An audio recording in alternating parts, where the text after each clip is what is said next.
if you're going to ask me, is the setter. Parehas bata, Hiponya and Magnayi. We got used to Molina being converted as a setter, attacker siya nun.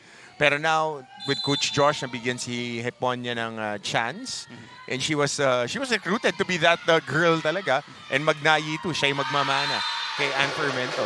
And we start with a middle activation. Rhea Magalona, siya agad yung hinanap ni Ashley Magnayi.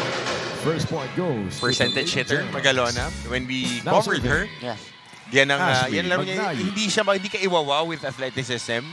Pero alam niya kung saan papaluin yung bola at saka saan dadalhin. Not even known as a power hitter. Talagang puro power tip. Pero doon may diin yung atake niya. On the other side, speaking of diin, Angel Abacon scores her first point. Or no, it goes outside rather. EAC gets this one as well. Tulong yung palo ni Angel, but her rhythm, ngayon pa lang niya nakukuha. Kasi this is the midpoint of her season. Again, she missed a handful of games in the first round, and hopefully that knee won't bother her moving forward as she progresses. I think she still has 2 more years or a year to play for the Lady Red Spikers. Rayan Cañete. This lady is graduating for San Beda, but she wants to go out with a bang. This one scoring their first point. Could have helped last season. Yeah. And freak accident, she broke her hand after transferring from the Lady Stags of San Sebastian. Very impressive. Naalala ko nung kino-cover pa natin siya, yung single panel pa tayo dati. Bata pa siya noon eh. Rookie pa lang. Ngayon, she's on her 5th year. Was affected by the pandemic din, the playing years niya. So, I think sila yung huling batch na ganun. Sila yung 1-2 punch ni Kat Santos dati sa Lady Stags as Batchar sends it out. So, EAC will jump into a 3-1 lead. Etong Lady Generals, in the past years, they've been known to be a solid team when it comes to floor defense. But this year, Coach Hammer, with the recruits, with the setter, gelling with the attackers, alongside the arrival of Jing Alimen, parang nafi-figure out nila, nako-complementan nila yung floor defense with some stellar attacking. Ito, Alimen, nagparamdam sa ating laban. Kargado talaga pumalo. And on her serve, very sharp serve targeting Rayan Cañete on zone number 1. Diretsong-diretso. Tsaka, as the season progressed for her, naging komportable na siya, lalo na nung in-start. Yeah. It took her a while to get comfortable and get used to starting and playing for EAC. Now we go courtside for his first report. Nandito si Riri Khalid. Martin and Coach Hammer, pansin nyo ba na there's something in common between these two teams? Nako, at ito ang kulay pula. Kaya naman natanong ko ang ating mga coaches, ano bang ibig sabihin ng kulay pula para sa kanila? Para sa San Beda Lady Red Spikers, sa pula raw ay sumisimbolo ng puso. Kwento sa akin ni Coach Josh Noda in a game, given na ang skills, kaya naman it's all about who wants it more and who has the heart to take the win. At ito ang gusto niyang makita sa kanyang mga manlalaro. Siyempre, pula ang tatayaan ng EAC Lady Generals sa larong ito. Sang-ayon naman si Coach Rod Palmero na ang pula raw ay sumisimbolo naman sa tapang ng isang general. Dahil sa isang digmaan, tapang ang kailangan. Kaya naman ito ang dala nilang armas para sa araw na ito. Parehong pula man, pero isa lang ang mananaig. Puso kaya o tapang? Martin and Coach Hammer, balik sa inyo. Interesting report coming from Riri Khalid. Heart of a Lion at tapang ng general. Yan ang simbolo ng pula para sa mga coaches natin ngayong araw na to. And don't look now, San Beda has tied things up. Sabi ng mga kuya ko, pagka kulay pula, championship daw. Hoy. Yun yung sinusukatan. Wow. Coach Frankie. So, red and white sa pula, sa puti. Ngayon, razonable. Drops it in. 5-4 lead for EAC. So, nakita na rin natin, no? Kasi whenever si Magnayi was being inserted ng paambon-ambon sa games, hindi niya nakukuha yung flow ng laro. Pero the moment that she started, alam niya paano i-drive yung team niya. Alam niya saan dadalhin yung bola. Kasi nakikita natin, pag pinapasok siya, kuwari, second set, third set, out of rhythm talaga siya. Yun ang pinakamahirap eh. Yun din yung nakita natin kay Alimin. Dahil ipapasok siya minsan middle of the second set na. So, tapos i-yank out siya, nawawala yung rhythm niya sa laro. I think it's part of the mental prep of the player as well. Kasi pag may mindset ka na magsisimula ka, you know, your movement changes, your mentality and your approach to the game changes as well. Janel Bachar commits the service error. This is Coach Josh Noda. This is Cara Dayanan, another promising player mula dito sa side ng EAC na pwede nilang magamit moving forward as part of their future.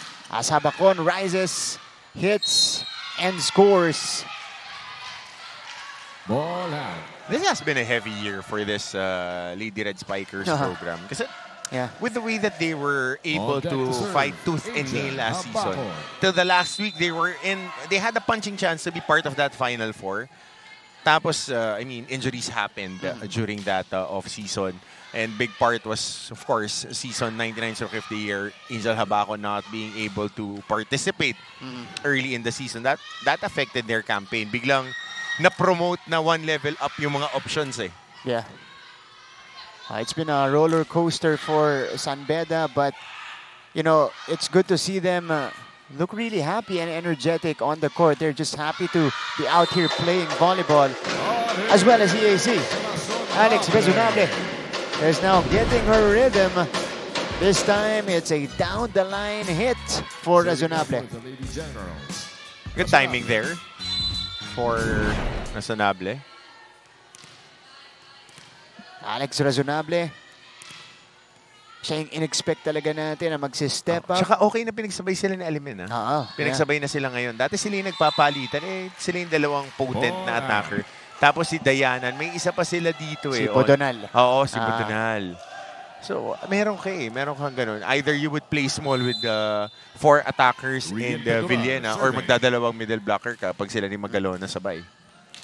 This is Rian Bedural. Set up for Alimen. Tracked down by Hiponya. Here's the set for Cañete. Back row hit. Mababa. And San Beda will bring us to the first technical timeout. Abante sila ng isa.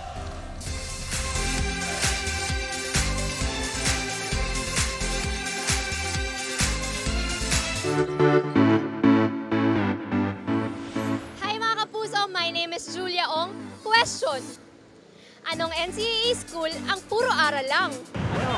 Eddie, Araliano University. Pero syempre, joke lang yon. Nandito tayo today, hindi para mag-aral, kundi para makisaya sa kanilang NCAA Season 100 pep rally. Tayo nagbabalik sa ating coverage ng NCAA Season 100. Angel Habacon again flying in their previous matchup against JRU, pacing her team.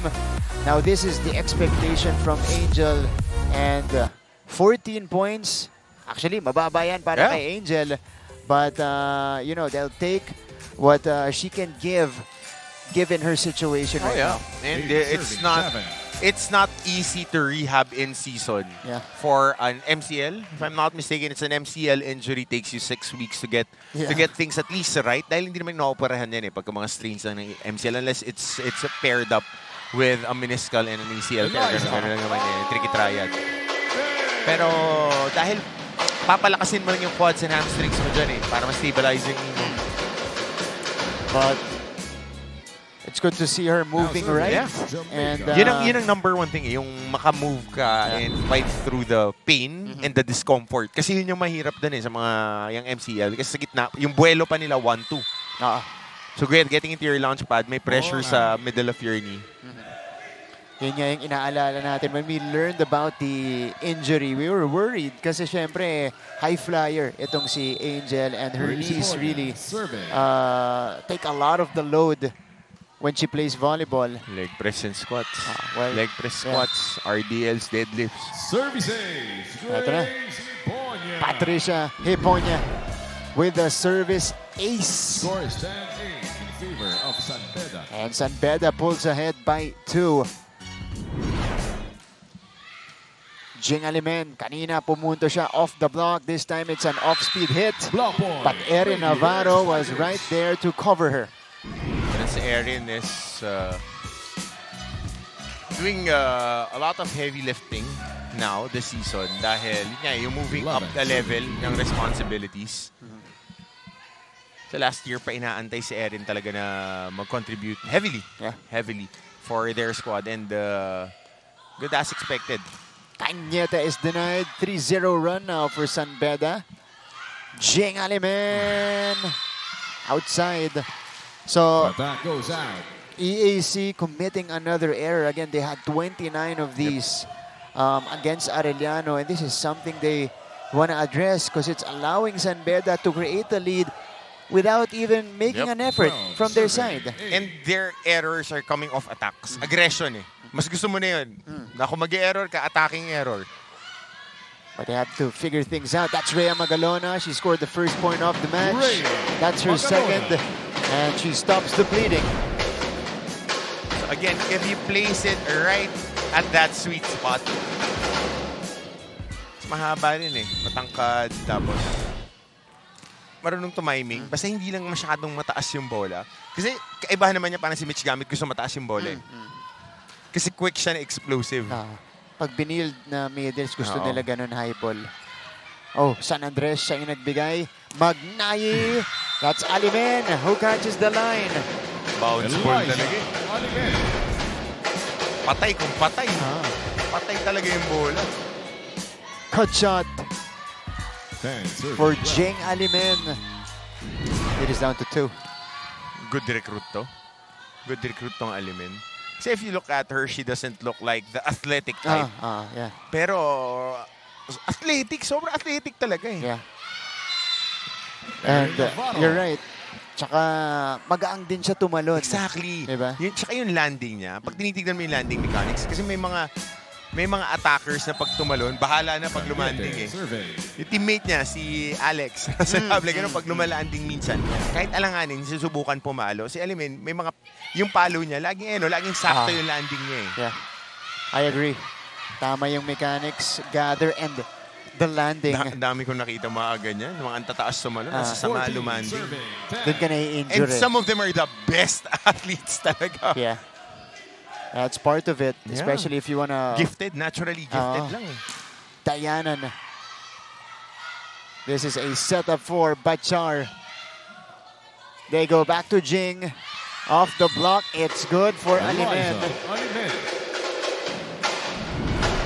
So Jing Alimen again, now starting to carry the load for the Lady Generals. Siya na rin ang magso-serve dito. Again, she is also relentless with these jump serves. Boom. That was a nice serve. Yeah. Bachar! Oh, good hit by Bachar. Janelle Bachar. Ito rin nagtsaga. Nagtsaga ito si Bachar. Last season was, I think she was in the lineup and she's had a few reps. Sparingly played. Yeah. But now, ganun naman eh, sophomore, it's either sophomore jump or sophomore slump. Yeah. Getting elevated to the starting unit. Habakon! Off the block. Kanina pa, binibigyan ng bola si Coach Hammer. Namiss yata nila ako sa... Ready ka na kasi, nakadig. Brad, kaya nasa outside na ako. Tataas ko na lang yung bandila. 16-11. San Beda with a 5-point lead.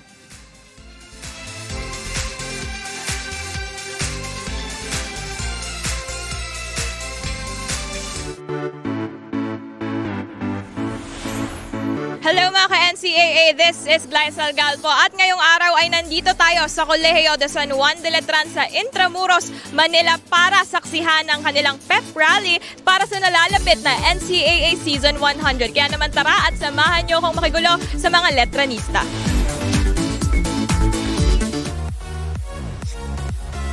Balik sa ating laban for EAC, Ashley Magnayi. You know, she didn't get the start in the previous game, but She was the most used setter of Coach Rod. She had 9 excellent sets, 3 points, and a couple of aces across her name. That's an encouraging sign for this young lady. Oh, yeah. Tsaka yung ano rin niya yung physique din niya. She has an athletic physique. Pare sila nung physique ng setter ng Letran, si Estrelier. Estrelier, exactly. Same. Long-limbed. Pero parang mas matangkad si Nat sa kanya ng konti. But at least, you know, this is what you want if you're EAC. You have also an offensive-minded setter that can also compete at the net and blocking kasi yun din yung hinahanap ng mga coaches natin. Mga setter na matatangkad na kayang mag-provide ng net defense. 16, serving 11. Oh, Angel Habacon. Tight angle on the line. 6 na ang abante ng San Beda. Ito na, si Razonable. Hiponya to Bachar. She is rejected. Good defense there by Alex Razonable and Magalona on that left window. Dikit na dikit yung kamay nila when they block for that. Serving for the Lady Jackals. But again, in this stretch for EAC, hindi sila nakaka-follow up. Oh, ito yung kailangan ngangat-ngat ka na eh. Lumalaki yung lamang. Gawa mo na ng paraan. And San Beda doing There you go. the right things. Razonable. Saka dinadala lang ni Hiponya kay Bachar at kay Habacon eh. Yeah. Hindi sila gaano sumusubok sa gitna. Paunti-unti lang. Net touch. EAC. There's a net touch on EAC. Tahimik pa Jaja Villena dito ah. Wala pang nakukuhang Substitution. running for attack. San Beda. Or is Number 3. ikot sa gitna.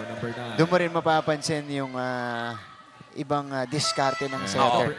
Diba? Kasi si Formento, Wala, yan, busog paborito yan. niya. Busog yan. First option niya yan eh. Lalo na pag nakapwesto na ganyan na nasa left side, running to the right side. Yun yung buwelo kasi ni Villena. ni Jaja Villena. So, as Molina, yan, pumasok na si Kat Molina. Siguro, hindi yan yung napapractice, napupulido pa ng dalawang player na yan as San Beda scores again. This is now a 7-point lead for them. So yun yung value. Kasi si 19, Kat, serving 12. open to dati. Ginawang setter last season.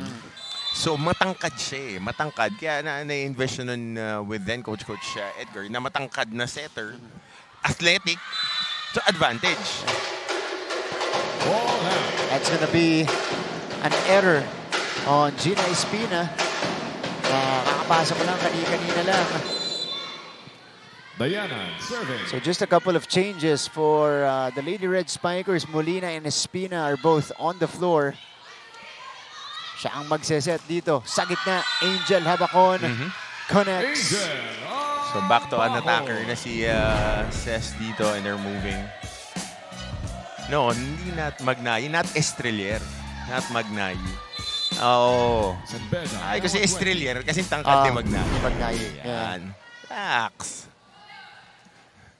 Jump serve. Wow. Vicious serve. Walang ka-relax. Oo. Relax. Ayan na. Jaja Villena. First attempt. Nice atake din.